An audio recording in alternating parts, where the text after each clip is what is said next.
Atlanta mayoral race Tuesday. Huge election. Mary Norwood against Keisha Lance Bottoms. Norwood, if she wins, could become the first white mayor in Atlanta in more than 40 years. Atlanta is called the Black Mecca for a reason. Will you see African Americans lose power in that city? Let's get, there's also allegations of racially coded language in the campaign as well. Rollingout.com got a hold of an audio recording where Norwood supposedly used such language when she met with the Buckhead Young Republicans in June. After urging people not to record the conversation, she blamed her 2009 runoff loss to outgoing incumbent Kasim Reed on illegal voting, and claims Reed found voters who once lived in housing projects and bust them into voting booths. On the tape, she's heard to say it's a lot harder to drive a van with 6 felons. You know, guys who are going to commit felonies by voting illegally if someone is watching. Joining us right now is that very person she was talking about, Mayor Kasim Reed, who is supporting Keisha Lance Bottoms, a city council member, to replace him. Mayor Reed, first and foremost, your thoughts about that particular recording? My thoughts are that it makes the Mitt Romney recording about 47% sound like a church sermon. It's absolutely awful, and it is reflective of Mary Norwood. That is the person that she is in private. And I'm just grateful to you for actually doing a story on it, because the kind of coded language that she used is exactly what Donald Trump did during his entire campaign. This is a woman who has stronger ties to the Republican Party than Donald Trump does and has voted in 12 Republican primaries. Mary Norwood says she's running as an independent, not as a Republican. And also in this particular race, you have folks like former Mayor Shirley Franklin and Council President Cesar Mitchell, who both endorsed her. You have other folks like yourself who are endorsing Keisha Lance Bottoms. I've been talking with the folks there in Atlanta. They say this is an extremely tight race. You beat Norwood by less than 700 votes, if I'm correct, in the last election. What do you think it will take to put Keisha Lance Bottoms over the top? We just need to go vote. I mean, the bottom line is this is going to be a turnout election. Goes simple, and you know that's always the struggle. The bottom line is more people voted in my runoff election than they did in the primary, and I think that that's what's going to happen here. Roland, I also want to point out that she actually addressed the use of the word independent on the secret recording. She said that she can't call herself Republican because there are less than 10% of the folks in Atlanta who identify as Republican. So it's not like we don't know why she has used the term independent, but she has voted in more Republican primaries than Donald Trump. In terms of one of the things that we're also seeing in terms of this campaign, in terms of endorsements, critics have said that Bottoms has been losing support because you have been too heavy-handed. How do you respond to critics who are basically saying that this really is a 3-person race, that Norwood, Bottoms, and Kasim Reed are all on the ballot? Yeah, I wouldn't say that. One, I'd say that the people of Atlanta believe that the city is going in the right direction to the tune of 67 to 68%. I got involved in the primary, Roland, because I thought she was the most qualified candidate. And regarding having conversations with other people who were running, you watched that race. The only thing I ever did was respond to people who directed criticisms of my administration towards me. At the end of the day, I'll take all of the heat, but Keisha Lance Bottoms is the best candidate. If you put Keisha and Mary Norwood's record side by side, Roland, it's not even close. And at the end of the day, I think the people of Atlanta are going to turn over a city that's in the best financial condition it's been in 40 years. Has the 3rd largest concentration of Fortune 500 businesses, has a record budget surplus of $200 million, over to a woman who actually put the car in a ditch. Mary Norwood cast multiple votes that put the city of Atlanta in a financial ditch and on the brink of insolvency. And now we put the car back on the road again, and it's doing well.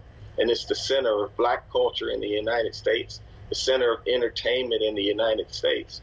A woman who is running a campaign that is exactly like the campaign that Donald Trump ran. Donald Trump had African-American supporters and endorsers as well.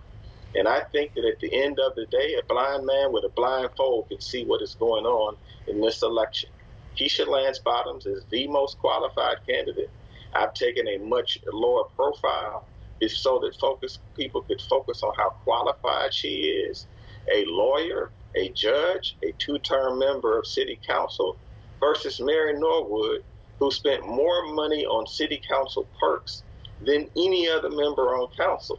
She's a woman who directed tens of thousands of dollars to a company that she owns with no bid. All right. This conversation, and we're going to see what happens on Tuesday. We're also going to be the center of the universe for Democrat politics. We have people like Senator Kamala Harris landing in Atlanta.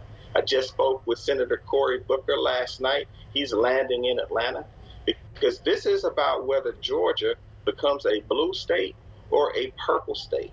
If you don't have the mayor's office in the city of Atlanta, there is no chance of flipping the state of Georgia with the Republican in the mayor's office. All right, Mayor Kasim Reed, we really appreciate it. Thank you so very much. Attorney and CBS radio host Robert Patillo, who is supporting Mary Norwood, joins us right now. Robert, you heard the mayor just talk about Mary Norwood voting in 12 Republican races. She says she's running as an independent. Will that be a difference maker, you think, on Tuesday? Well, I think it's interesting because Kasim Reed has aligned himself with Republican Governor Nathan Deal in a way that no other candidate ever has. He's been the spokesperson for the Deal campaign, and he's been using Trump tactics before Trump used Trump tactics. Kasim Reed just last week came out and called Mary Norwood and Caesar Mitchell both losers. There's a reason that there are no other of the mayoral candidates who are endorsing Keisha Lance Bottoms besides Kwanzaa Hall, because Kasim Reed has spent the last several years attacking Vincent Fort, attacking Caesar Mitchell, but attacking Robert, enemies. Robert, do me a favor. Answer my question. Do you believe that charge of branding Mary Norwood as a Republican is going to have an impact on Tuesday's vote? I don't think it will, because they played that card in 2009 when Mary Norwood ran against Kasim Reed. The state Democratic Party stepped in to try to paint Mary Norwood as a Republican. It worked in 2009, but that's an old card that's already been played. What people in Atlanta, particularly in the south side and southwest sides of the city, are seeing is gentrification taking over their communities. They're seeing the city spending so much money on stadiums that they can't spend money on social services, and building trolley cars that ride around different neighborhoods downtown while we don't have adequate transportation on the southwest side of the city. So Mary Norwood is a known quantity in the city. There's nothing that's going to change her perception now. She's been around for decades, and frankly, to try to tie her to Donald Trump while using Donald Trump tactics is laughable. All right, our Patillo, we appreciate it, man. Thanks a lot. Thank you. All right, folks, let's go to our panel here. Michael Brown, Tiffany Cross, Bishop Harry Jackson. If you take those last two segments we did, what's happening in Alabama, what's happening in Atlanta, you are still in the same place, and that is, for me, African Americans having numerical numbers but not maximizing that power.